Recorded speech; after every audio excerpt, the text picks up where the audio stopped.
Amine, bienvenue sur mon espace enseignant tennis. Du coup, je suis ravi de t'accueillir ici. C'est une vidéo qu'on a commencé à échanger ensemble pour la faire il y a quelques mois maintenant et on arrive à se coordonner. Je sais pas où c'est que tu es là, du coup. Bonsoir Anthony, bonsoir à tous ceux qui vont visionner cette vidéo. Pour le moment, je suis en Égypte, D'accord. précisément au Caire, pour une conférence nationale des entraîneurs et aussi pour une compétition internationale. D'accord. On aura l'occasion d'en parler un peu plus précisément vu la partie 2. Donc, pour faire le sommaire pour tout le monde, comme je fais habituellement, première partie, tu te présentes personnellement et ton historique hein, en tant que coach et après ce qui a pu arriver maintenant au sein de l'ITF. Donc, du coup, ça sera la partie 2, ton rôle actuel au sein de l'ITF. Partie 3, on va parler ensemble de quelque chose qui me tient à cœur et qui tient à cœur toi aussi, c'est la formation continue, l'importance que ça a, la formation continue. Et dernière partie, dans cette casquette-là ITF et internationale, on abordera ensemble le côté s'expatrier à l'étranger pour les enseignants qui nous écoutent, là, français, ou même outre-France, qui aimeraient en savoir un petit peu plus et qui ont envie de bouger. Déjà, c'est une très bonne chose de vouloir bouger. Donc, on donnera des billes pour pouvoir réaliser au mieux leurs envies. Donc, du coup, première partie et ensemble, est-ce que tu peux te présenter à tout le monde? Euh, voilà, parler un petit peu de ton parcours et l'historique que tu as. Bonsoir tout le monde. Donc, moi, c'est Amine Belmaklouf, je suis d'origine marocaine, simple étudiant et joueur de tennis. À l'époque, je jouais au tennis, j'ai commencé un peu tard, à l'âge de 12 ans, mais la passion du tennis m'a porté à continuer à jouer et parallèlement faire mes études d'étudiant avec un parcours en gestion après le bac qui s'est terminé avec un master en gestion, en audit et contrôle gestion en France, à Paris. Juste après cela, j'ai tout de suite vu que j'étais plus porté vers ma passion, le tennis, et j'ai profité de l'occasion pour passer mon brevet d'État à l'époque, en 98-99, au Krebs de Talence. Et voilà, et juste après avoir été diplômé au Krebs de Talence, j'ai reçu une proposition de travail lors d'un séjour vacances au Maroc dans un des plus grands clubs de la métropole de Casablanca, où j'ai commencé directement en tant que directeur technique de ce club, un club qui compte près de 800 membres, avec une école de tennis de plus de 250 jeunes. Donc, c'était ça mon début de carrière. Ça aurait pu être travailler dans une banque ou dans une entreprise, mais ma passion a fait que directement, j'ai travaillé dans le tennis. Et du coup, donc, depuis que tu es petit, tu es en France. Non, non, j'ai Ah, grandi au Maroc et et après, t'es... Ouais. juste après le bac, bon, j'ai grandi au Maroc avec un cursus français, c'est-à-dire des établissements de la mission française, jusqu'à avoir un diplôme de bac plus 4 en gestion. Et de là, pour terminer mon cursus scolaire, il fallait passer le master's en audit et Ouais. contrôle gestion à Paris. Donc voilà. D'accord. Mais tout le parcours a été 100% francophone. Ouais. Et du coup, sur le tennis, tu viens dans cette branche-là, mais jamais au début tu te dis, à part avant cette opportunité-là, jamais tu te dis, je vais travailler dans ce métier-là. Non, pas forcément. Quand je jouais au tennis, nous à l'époque, au Maroc, et même nous tous, dans les années 80, les années 90, on n'était pas exposés Hmm. euh, à un apprentissage du tennis. On commence à l'âge de 12 ans, mais c'est plus on traîne dans un club de tennis Ouais. sans pour autant avoir des petits, on va dire des cours de tennis, l'école de tennis, les entraînements de tennis, mais au fond, on aimerait bien comprendre comment ça se passe. J'avais envie de faire professionnel, mais j'ai commencé tard, à Hmm. seconde série à 18, 19 ans. C'est pas facile de Ouais. faire la transition. Mais aussi, on a grandi avec le tennis à la télé, d'attendre les extraits des matchs de Roland-Garros le Hmm. soir, comme tout le monde. Et le seul moyen d'avoir accès à l'information, comment apprendre à jouer au tennis, c'était les fameuses clichés vidéo, les clichés photos sur Tennis Magazine. Et Ouais, ouais, donc voilà, donc voici le coup droit de Lundell. Ben, on essayait de le copier, d'essayer de l'apprendre, mais pas, on n'était pas bon. Quelque part, ça m'a un petit peu euh, énervé parce que je voulais avoir l'information de mm, comment on apprend à jouer au tennis. À l'époque, l'information était difficile d'accès, comme pour ouais, tout le monde à cette époque. Donc, du coup, cette passion m'a dit, ben, il faut que j'apprenne à avoir ces informations-là pour les transmettre. Donc, c'était une passion qui était bien ancrée en moi. Mais attention, il ne fallait pas dire ça aux parents parce que ouais, à l'époque, il n'y avait pas un métier qui rémunère bien en tant qu'enseignant de tennis ou en tant que joueur de tennis. Donc, on va dire que j'ai joué un peu le jeu d'avoir une bonne formation en gestion. mm, Et après, ben, c'était le brevet d'État à l'époque mm. qui devenait TE. Donc voilà un petit peu en termes de formation. Non, très bien, très bien. Et donc, en fait, première expérience, du coup, ça a été directement dans un grand club, finalement. Et Tout à là, fait. du coup, comment ça s'est passé? Tu n'étais pas tout seul, j'imagine, comme prof. Bah là, directeur technique, c'est un petit peu au Maroc, il y a pas encore le poste de directeur sportif, c'est-à-dire directeur technique, il œuvre en tant que directeur sportif et directeur technique du club. Et c'est plus porté sur l'entraînement des jeunes du club Mhm, parce que, mhm, comme en France, c'est un peu calqué sur ce qui se passe en France, développer une bonne école de tennis, mhm, développer un groupe d'entraînement. Et aussi, ce qui était intéressant à l'époque, ben, il faut avoir des notions de gestion, mhm. mais pour le tennis, j'avais la tutelle ou l'encadrement de quatre coachs Ouais. dans le club et on avait une école de tennis qui tournait, on va dire, à une trentaine de jeunes tous les soirs. Et comment ça s'est passé cette arrivée que tu as eue, du coup, de revenir au Maroc? Et pour les profs qui étaient déjà en place, finalement, ils te voient arriver, jeune enseignant. Comment ça a été perçu, vécu? L'avantage, on va pas dire, l'avantage de cette formation de brevet d'État Ouais. donne beaucoup de crédit à celui qui l'a au Maroc, surtout au Maroc, surtout en France. Attention, c'est un BE.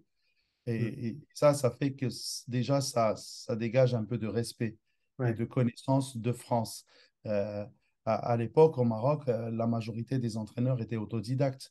Ouais. Et, et donc, étant autodidactes, même eux, ils aimeraient bien avoir l'information correcte, Mm. comment Mm. enseigner. Donc, ça s'est très, très bien passé, l'intégration avec eux, le partage. Tu sais, quand on n'a pas beaucoup d'informations, euh, on a très envie de l'avoir Mm. et quand quelqu'un la partage, là, c'est encore mieux. Ouais. Donc voilà, mais il y a des choses qu'on n'apprend pas à la formation, c'est-à-dire on l'apprend sur le tas. Euh, les par équipes, les sélections de par équipe, Mm. les sélections de joueurs, les conflits, les parents qui ne sont pas contents pour telle ou telle sélection, qui ne sont pas contents pour tel ou tel groupe. Et là, sur le tas, en droit de gestion, c'est un peu tous les soirs des gestions de crise, Ouais. petites gestions Ouais. de crise qui ne font que te forger. Mm. Mm. Voilà, c'était une bonne école à mon sens parce qu'on apporte des choses nouvelles. On se fait confronter à la réalité sur place et on doit gérer la petite crise qu'on a créée. Comme tu le dis, et on aura l'occasion d'en reparler quand on va parler du côté expatriation, notre diplôme DE, BE, anciennement, il est très très bien vu dans les pays outre-France. Et ça, c'est quelque chose qu'il faut vraiment pas dénigrer et ça valorise encore plus le contenu que nous avons en tant qu'enseignants français durant nos formations. Et de toutes les interviews que j'ai pu faire avec les personnes qui sont outre-France, quand ils sont arrivés dans le pays en question, ils ont été accueillis les bras ouverts parce qu'avec ce diplôme-là, on est vraiment très, très, comme tu dis, ça donne beaucoup de crédit à nos compétences. Et ça, c'est quelque chose, et encore une fois, faut le marquer, il faut le dire. Tout à fait. C'est vraiment une bonne formation et c'est très, très reconnu. Donc, du coup, les Français qui m'écoutent, ceux qui passent le DE en ce moment ou ceux qui viennent de l'avoir, vous avez du bon matos pour faire de belles choses. Mm. Tout à fait, tout à fait. Je suis tout à fait d'accord avec toi, même au niveau de l'ITF, c'est-à-dire quand on reçoit pas mal de candidatures et mon collègue qui reçoit ça, il m'envoie, il me dit diplôme d'État. Mm. C'est vraiment, c'est très, très valorisant, c'est très bien. Mais il faut dire aussi, c'est un peu à double tranchant. C'est-à-dire que, d'accord, on est DE, mais ça ne veut pas dire qu'on a la science infuse. Oui, Il faut oui, continuer à se mettre à jour. c'est ça un petit peu le tranchant. C'est, des fois, on rencontre des personnes qui me disent, moi, je suis DE les années 80. Oui, mais c'était les années 80. Ça ne Mm. veut pas dire que vous n'êtes pas bon. Vous êtes bon, mais il faut Ouais. rester à jour. D'où l'importance de la formation continue. Et ça on en parlera dans la partie 3. Donc, combien d'années tu fais, du coup, sur le club à Casablanca? Ça n'a pas duré longtemps. J'ai passé 2 années et tout de suite, j'ai été approché par la Fédération royale marocaine de tennis pour le Mhm. poste d'entraîneur national. D'accord. Il y avait des projets qui se lançaient. Donc, tout de suite après, j'étais entraîneur national. Et on a mis en place à l'époque un centre d'entraînement national pour quelques jeunes. Ouais. Euh, C'était une première initiative. Et donc, là, la Fédération nationale, où j'y étais pendant 4 ans, les 2 premières années, c'était en tant qu'entraîneur national. Et les 2 années d'après, eh ben, j'étais un petit peu plus, j'avais quelques responsabilités de la direction technique nationale. D'accord. Et tu es jeune à ce moment-là quand tu intègres la Ben, fédération marocaine? j'avais quand même 30 ans, Ah, mais un petit peu jeune, jeune ouais. on va dire, jeune d'expérience, hein, avec Ouais. Mm. beaucoup d'expérience à acquérir.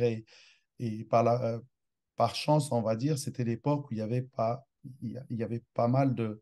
On parlait beaucoup du tennis marocain. Il y avait Ouais. trois joueurs dans le top 30 mondial. Mm. euh, à un moment, il y avait pas mal de joueurs ITF bien classés chez les juniors. Donc, c'était une belle période avec. On ne parlait que de haut niveau, haut niveau, haut niveau. Ouais. Ouais. C'était et c'est ce qui fait, c'est que ça arrange pas les choses parce qu'on est jugé par le résultat, non, non Oui. Ouais. parce qu'il se Ouais. fait. Ouais. Voilà. Ouais, j'imagine, j'imagine. Donc là, il se passe que, voilà, donc là, tu prends des responsabilités après ces 2 années en tant qu'entraîneur, tu prends des responsabilités et comment ça continue d'évoluer après ça? Bah, en même temps que je travaillais à la Fédération royale marocaine de tennis, j'ai eu la chance d'avoir une formation qui était sur place. Après, on en parlera un petit peu des missions de l'ITF. Il Ouais. y a une formation qu'on appelle formation d'ITF niveau 2. Ouais. C'est une formation pour les joueurs confirmés, Mm. les joueurs de compétition. Et c'est une formation qui dure sur 15 jours. Et Mm. à l'époque, le formateur était le directeur technique national en place à l'époque à la Fédération royale marocaine de tennis et un formateur étranger qui était Franck Couraud, qui est un Français, Mm. brevet d'État deuxième degré, et il était en charge l'adjoint du directeur de développement de la Fédération internationale de tennis. Alors, pour la petite anecdote, quand la formation est venue, au Maroc. Je travaille pour le DTN à l'époque. Et il me dit, il y a une formation niveau 2 de 12 jours. Je dis, écoute, moi, BE, tant une formation de 12 jours, qu'est-ce qu'elle va m'apporter? Ouais. Ouais. Et en quelque sorte, comme les liens sont très proches, ben, en quelque sorte, il m'a forcé de la faire. Il m'a dit, non, quand même, on doit montrer à l'ITF qu'on a des cadres Mm. qualifiés, bien que ça soit facile. Quand j'ai fait la formation de 15 jours niveau 2, euh, il y a eu quelques informations que j'ai apprises et que je n'avais pas forcément Mm. en passant le BE. Ouais. Notamment à l'époque, déjà, c'est un peu l'approche anglo-saxonne, Mm. Mm. avec l'accent mis à l'époque, on n'en parlait presque pas du tout au niveau du BE, on ne parlait pas beaucoup de la biomécanique, par Mhm. exemple, de la Mhm. prépa physique, un petit peu avancée, bien sûr, c'était dans le tronc commun. Et là, je commence à toucher quelque chose que je ne connaissais pas. Une fois que j'ai fait cette formation, en quelque sorte, l'ITF m'a repéré en tant qu'un bon candidat, un bon Ouais. entraîneur. Et du coup, juste derrière, 3 mois après, on me propose, j'ai la chance à l'époque, bon, je suis marocain, j'ai arabophone, Mm. on me propose de faire tuteur d'une formation au Bahreïn. Mm. La même formation, de la faire en tant que tuteur avec un collègue tunisien. Là, quand je fais la formation, je me rends compte de plus de l'importance de la formation ITF, Mm. parce que là, je me rends compte que moi, je viens d'une formation à la française, où dès jeune âge, un joueur rentre dans un club, il est confronté à un BE, Mhm. DE, avec un programme. des schémas des séances Mm. bien définis, bien établis, alors que là, on fait des formations à des entraîneurs autodidactes. Et la formation ITF est très importante à leur passer de cette façon-là, et non Mm. de la façon comme ça se fait au BE. Et là, je me suis pris de passion de ça. J'en ai fait deux, trois missions. L'ITF a trouvé que c'était très, très bien. Le feedback était très bien. Et c'est de là, en 2005, où j'ai été recruté par l'ITF. Ok, donc ça nous fait une bonne fin de première partie pour transiter sur la deuxième là. Donc 2005, donc ça fait 17 ans maintenant. Enfin Tout à non, fait. ça va faire 18 du coup, on est en 2023 Ouais. maintenant. Donc 18 ans au sein de l'ITF. Il y Tout à avait fait. rien en parallèle.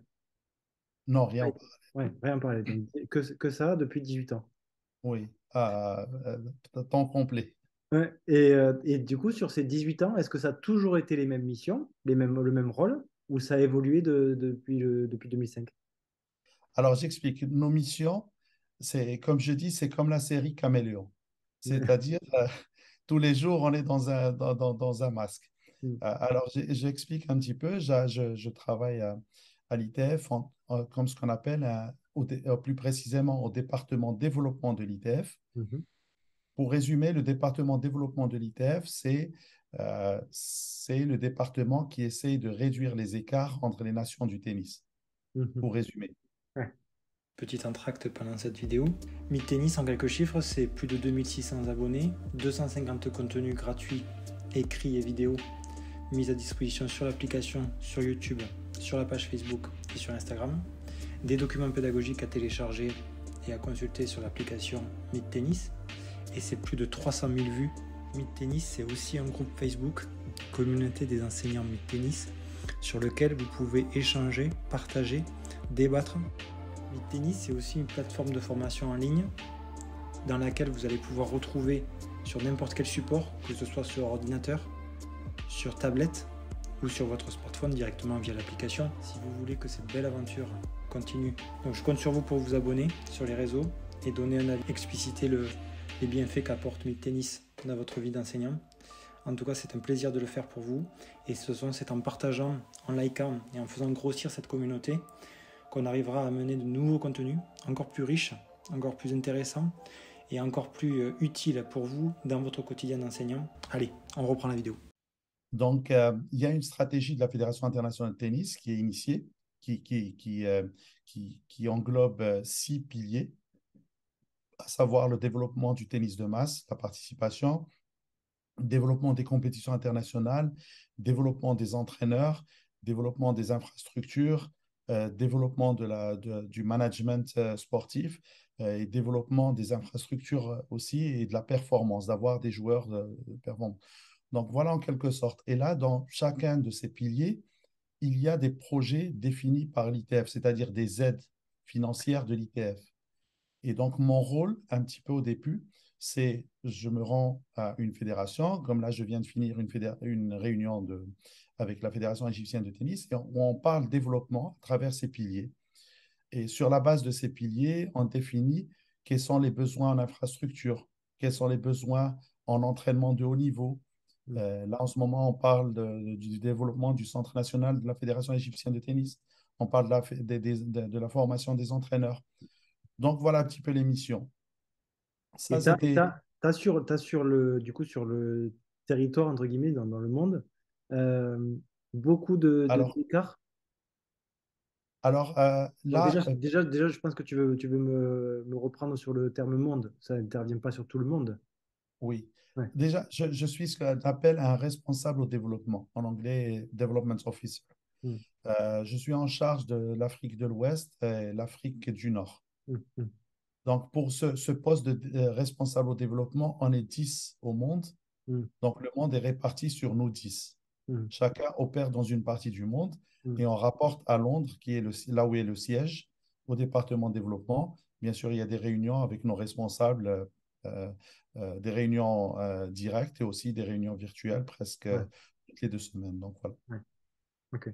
Et donc, du coup, par rapport à ce que je disais, donc vous intervenez dans tout le monde entier. Tout à D'accord. fait. Ouais, ok, ok. Mm, Toutes les nations du monde entier, bien sûr, toutes les nations ont spécificités, Ouais. leurs besoins. Et donc, notre rôle, c'est à travers nos expériences de s'adapter aux besoins. Est-ce que je me pose la question, tu vois, je me dis qu'il y a certains pays du coup qui sont plus avancés sur d'autres que d'autres sur certains points, etc. Et quand vous venez proposer des choses dans les pays, est-ce qu'il y a pas une obligation, mais je veux dire, comment c'est perçu à chaque fois? Est-ce que c'est bien vu ou est-ce qu'ils en font entre guillemets qu'à leur tête ou comment ça se passe? Euh, Nous sommes très bien accueillis par les Ouais, pays. Nous essayons de mettre en place des choses ensemble parce que ça, c'est tout dépend de l'importance le du tennis. projet. Mm, mm, Du projet. On ne va pas venir euh, dire à la Fédération française de tennis, voilà comment on fait la ouais, formation des entraîneurs. Mais au contraire, la Fédération française de tennis est un partenaire dans la formation des entraîneurs. Il mm, y a aussi un système de labellisation des mm, systèmes de formation. C'est-à-dire, à titre d'information, la Fédération égyptienne de tennis, elle est labellisée argent mhm, en termes bon, badge argent. La Fédération française de tennis est labellisée or. mm, mm, Donc, ceci, c'est pour donner par exemple, en parlant de la formation des entraîneurs, pour donner euh, un ordre de grandeur et d'équivalence. ouais, ouais, C'est-à-dire que maintenant, pourquoi j'ai parlé tout à l'heure que je recevais de mes collègues les CV et mm, le diplôme des entraîneurs français, parce qu'on a un système on a un système de ranking, on va dire. ouais, ouais, je vois. La fédération, une fédération d'un pays veut recruter un d'eux, ils veulent savoir, ou Mm, quelqu'un d'un autre pays, ils veulent savoir quel niveau il a réellement par rapport à leur structure. ouais, mm. Donc, bien sûr, les projets diffèrent d'un pays à un autre. Moi qui suis vachement aussi attentif à tout ce qui touche à l'information, qu'elle soit initiale ou continue, comment euh, est-ce qu'à terme, on aurait une uniformisation des formations initiales, par exemple, dans tous les pays du monde? Et ça veut dire que Euh, tout le monde, en tout premier niveau, qu'on soit tous pareils. on va dire une uniformisation de l'information. Ouais, C'est-à-dire là, on peut dire qu'aujourd'hui, toute l'information correcte est reçue par tous les pays, mais tous les pays œuvrent pour qu'un jour, on ne rentrera pas sur un cours de tennis si on n'est pas certifié, avec un minimum de certification. très bien. Mm, mm, Je peux dire que, par exemple, les manuels de la Fédé française de tennis comme les manuels de l'ITF sont interchangés entre les deux fédérations. Il y a ouais, certains manuels qui sont utilisés par la Fédé française, comme nous, on utilise certains manuels de la FFT. mm, Donc, je peux dire on travaille pour ça. L'Europe s'approche de plus en plus parce que, vu le niveau politique, ils essayent de se rapprocher, mais les autres pays suivent aussi parce que par qui l'information est inculquée, là aussi, c'est un challenge que mm, nous rencontrons. mm, Et sans oublier la langue. mm. Donc, on peut Ouais, dire que tout ce qu'on fait, c'est traduit à plus d'une dizaine de langues. Ça aussi, c'est un gros handicap, ouais. mais on y œuvre. Non, c'est très très bien. Et donc dans l'émission, tu parles de caméléon. Donc ça passe par diverses actions, diverses missions justement. Euh, Toi, par exemple, sur une semaine type, qu'est-ce que tu peux avoir comme chose à faire? À un moment, juste aussi à un moment, bon, par exemple, je vais parler un petit peu du début de ma mission Oui. avec l'ITF en 2005. J'ai fait la visite de tous les pays de l'Afrique de l'Ouest. Mm, Et, mm, et, et on s'est rendu compte que continuer à faire ces visites sont bien, mais si on veut entendre parler demain d'un joueur en Afrique, africain qui est dans le top 100 ITF, on ne peut pas continuer avec des petites structures dans des pays qui mm, des fois sont difficiles. Donc, nous avons créé, ça existait, mais nous avons rajouté un centre régional d'entraînement, c'est-à-dire regrouper les meilleurs jeunes de l'Afrique de l'Ouest dans un pays, à l'époque c'était le Sénégal, pour mm. qu'ils s'entraînent, qu'ils aient le même programme qu'un CNE d'une Ouais, grande nation du tennis. ouais. Donc, j'ai fait ça, on a fait ça pendant 4 ans au niveau du Sénégal. Et après, on est passé au Maroc, on a créé un centre plus grand. Et là, actuellement, en fin de ce mois, ce centre-là est maintenant aménagé au niveau de la Tunisie. Mm. Donc, c'est un centre de haut niveau. Et donc, voilà, ça aussi, c'est un autre aspect de mes tâches. Alors, je peux parler ici de ma mission cette semaine au Sénégal, Mm. pardon, en Égypte. Euh, toutes les semaines ne se ressemblent pas. Ouais. Alors là, je suis là depuis hier. C'était visite de quelques établissements scolaires où on développe le projet de tennis à l'école, Mm. c'est-à-dire des écoles tennis qui ont dans le programme d'éducation physique le tennis. Mhm. Là aussi, l'ITF contribue avec du matériel, avec l'expertise, avec quelques subsides pour celui qui s'occupe de ce programme. Aujourd'hui, c'était une journée réunion avec la Fédération égyptienne de tennis sur tous les projets. En même temps, comme il y a eu l'ouverture du Centre national égyptien, j'ai un petit peu assisté aux entraînements pour voir un Mm. petit peu comment ça se passe. Mm. Euh, je prépare à la fin de cette interview, je vais finir ma présentation de demain Mm. à la conférence nationale des entraîneurs. Là aussi, il y aura 300 entraîneurs et Mm. c'est une conférence sur 3 jours avec des experts qui viennent de France Mm. et d'Espagne, moi-même et quelques experts locaux. Donc, ça sera un séminaire de 3 jours. Le dimanche, il y a la fin des compétitions de zone, c'est-à-dire l'Afrique du Nord organise à travers la Confédération africaine de tennis la compétition qualificative pour la zone Afrique, pour l'Afrique, des 14 ans et 16 ans.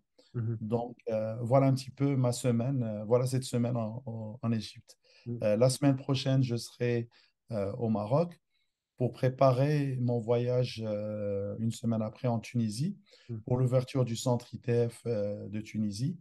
Et là, ça sera plus superviser le management, mais aussi être sur le terrain. Je reste toujours, même si c'est beaucoup d'administration, Ouais. j'adore être sur le terrain et j'aime être sur le terrain entraîné. Mm. Donc voilà un petit peu, c'est un peu, ça change tous les jours, toutes les semaines. Ouais, c'est très bien. Et du coup, est-ce qu'on a des pays, enfin, est-ce que l'envie de l'ITF, c'est de pouvoir avoir dans chacun des pays un centre justement comme ça un centre régional de compétition entre guillemets de haut niveau pour les jeunes? Là, pour le moment, il y a un centre, il y aura un centre régional c'est la suite du premier africain. C'est le seul en ce moment opérationnel.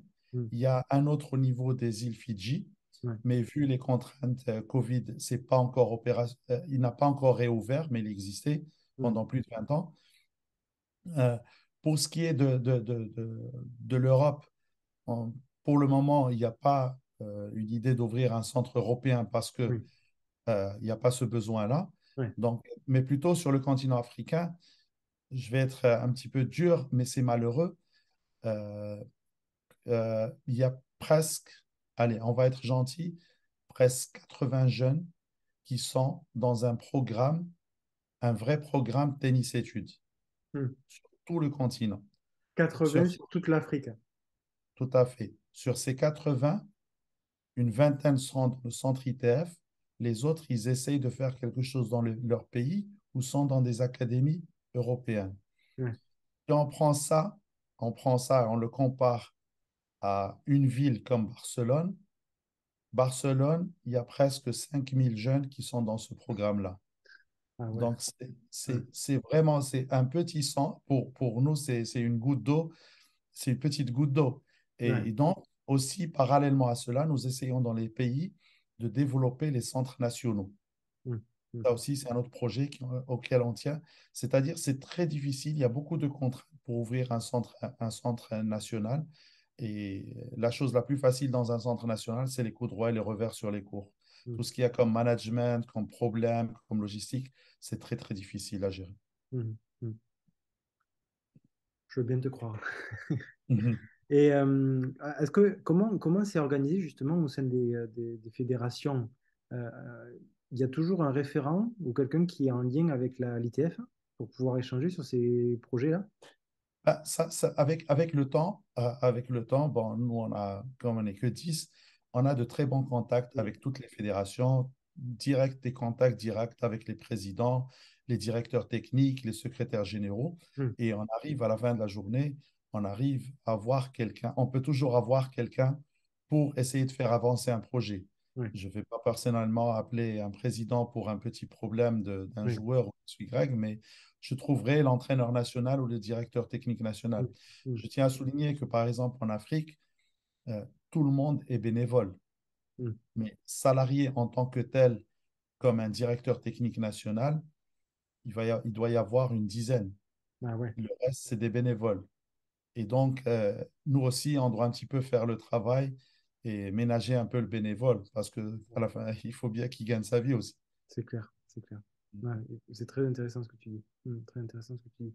Et justement sur le continent africain, euh, comment, comment tu vois les choses évoluer dans les années à venir?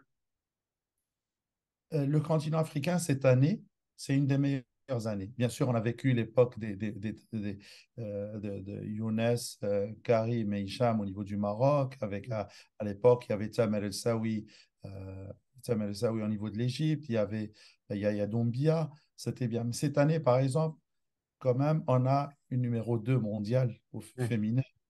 On a Maya Sherif qui est à la 50e place. Il s'est blessé comme Lloyd Harris, mais bon, on a des joueurs quand même qui percent. Vu ce que je t'ai présenté comme tout ce qu'il y a sur le continent, mm, c'est difficile c'est difficile de parler de haute performance. ouais, ouais, Malheureusement, on va dire l'efficacité d'une fédération et à travers ces résultats, combien de top 100, combien de top 200, combien de 100 chez les ouais, juniors. mm, C'est malheureux de juger le travail d'une fédération à travers l'élite parce que mm, personne n'a les clés de l'élite. mm, On peut raconter ce qu'on veut, mais on ne peut pas dire on va faire d'un tel un numéro 100 et on va y arriver. Mais il y a beaucoup d'efforts qui se font au niveau des fédérations africaines avec les moyens de bord. Moi, je juge que c'est un travail colossal mm, parce que les moyens sont vraiment, vraiment très, très, très limités. ouais, N'empêche qu'on arrive à avoir des exceptions, des petites pépites. Là, actuellement, il y a une petite du Burundi qui a fait ses classes à travers le centre ITF, qui est Sada Naimana. Elle est 264e mondiale. mm, Elle a battu Kristina Mladenovic cette année. Bon, c'est quand même impressionnant pour une petite jeune de 20 mm, ans. Il y a mm, Koulibaly aussi qui est de la Côte d'Ivoire. Donc, entendre des jeunes venir de ces pays-là avec tous les moyens limités que personne ne peut imaginer, c'est très bien. Mais le plus important pour nous, c'est développer le tennis de masse, former des entraîneurs, ouais, faire revenir au basique, qui mm, est faire du joueur ou de l'athlète une personne accomplie. mm, Après, s'il réussit à travers le tennis, c'est bien. Il y a mm, pas mal de jeunes aussi qui vont aux États-Unis pour des bourses. Alors, je ne sais pas si on peut imaginer un jeune qui grandit un petit peu dans des conditions très, très défavorisées, de se retrouver avec une bourse de 100% dans une université américaine. Je pense que même dans ses rêves les plus fous, ouais, il ne s'est jamais vu être aux États-Unis. ouais, Et voilà, donc c'est un petit peu, malheureusement, c'est un peu ça ce qu'on ne va pas montrer au tennis. mm, On va montrer les vainqueurs des grands chelems, mais on ne va pas montrer ces passages qui sont aussi héroïques que celui des vainqueurs de grands chelems. ouais, je vois. Mais c'est très bien qu'on en parle. C'est très bien Oui. qu'on parle de ce continent-là parce qu'on n'a pas tellement beaucoup l'occasion d'en parler, d'en entendre parler justement aussi, parce que comme tu le dis, c'est pas les mêmes moyens que ce qu'on peut voir sur le continent européen ou ailleurs. Donc c'est très très bien d'aborder ce sujet-là. Si tu veux rajouter quelque chose sur ton rôle à l'ITF avant qu'on passe à la suite. Oui, non, il y a aussi comme j'ai dit, on ne peut pas, quand on arrive à ce poste-là et on visite les pays, bien sûr, on a des, des- des idées de grandeur, des idées, Ouais, mais la réalité nous rattrape. ouais, Et aujourd'hui, si je dois parler de ma philosophie, c'est un petit peu développer la formation des entraîneurs mm, parce que c'est eux qui restent sur le terrain. Euh, mm, les, les, les bureaux fédéraux, les bureaux dans les clubs et tout ça, ils restent, ils s'en vont. Mais celui qu'on rencontre tous les jours, c'est l'entraîneur de tennis. mm, Donc, nous, c'est un petit peu le projet qui nous fait un petit peu, dans lequel on travaille beaucoup parce qu'on sait que ça passe par l'humain plus que les moyens, c'est-à-dire les moyens financiers, parce que cela, c'est une autre paire de manches. Mm. Et la situation économique actuelle, je ne pense pas qu'elle va favoriser qu'on ait plus de fonds. Ouais, malheureusement, ouais. Mais encore une fois, je suis totalement d'accord avec toi. C'est pour ça aussi que tu es là pour cette interview-là, parce que c'est quelque chose que l'on partage et on est d'accord à 100% sur ce sujet-là. On va l'aborder dans la partie 3.